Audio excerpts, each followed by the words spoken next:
know if that kind of answers that. Okay, so his next and last question is, are there still openings for the June 2022 class? Now we're back to dome school, Dennis. Right. Yes, there are openings. We have somewhere, I forgot what Debbie said this afternoon, 21 people or so right now signed up. There will be a limit. It's a matter of how much Tessa has as a limit. I think she said it maximum 30 people. Is that what you said? I think 30 is good because we have lots of staff. Yeah, yeah. She's making all the meals, so that's part of the limitation.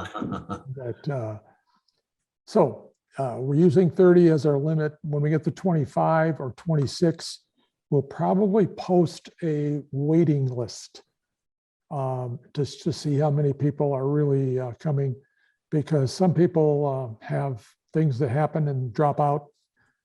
There were 2 customers today that really wanted to come. They signed up early, and now they're taking a trip to Germany and had to cancel out. So things like that happen. So, all right.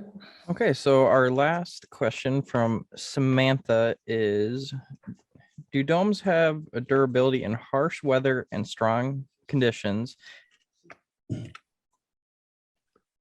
Derek, you take the first part of that. Okay.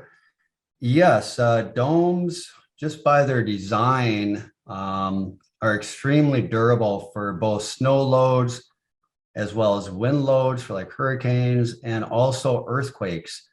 If you imagine vertical walls in an earthquake, and as the ground shifts, it's easy to, it's easier to be able to tip over, where a dome is going to really support itself great in an earthquake.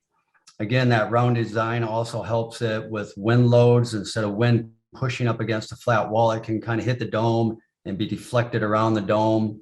So it really distributes the load better. Tanner just put a picture up of the Beach Dome 2, which is right on the coast and has had many hurricane level winds hitting it.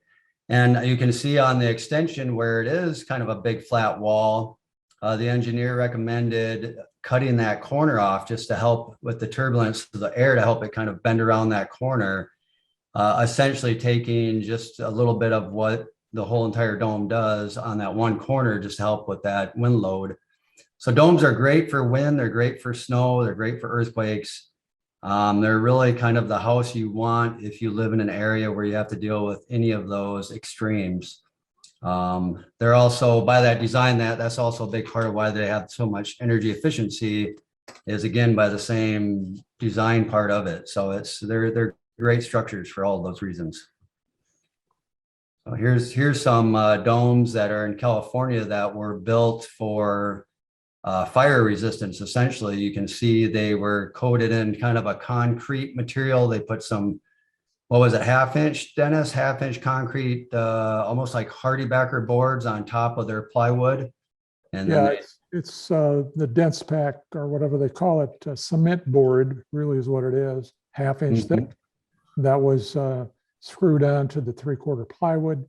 The joints in between had a mortar that's designed for use with cement board.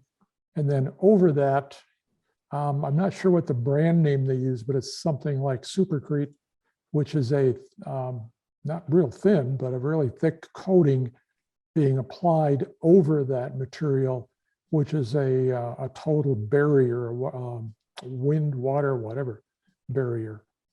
So the other thing here with the wind, or with the fire, is you'll notice over the door on the right that the soffit area on that roof is slanted, not a flat soffit or not a reverse soffit going back up following the roof slope.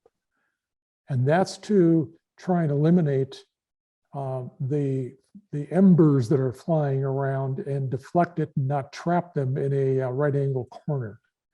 Also, this dome is not a ventilated dome.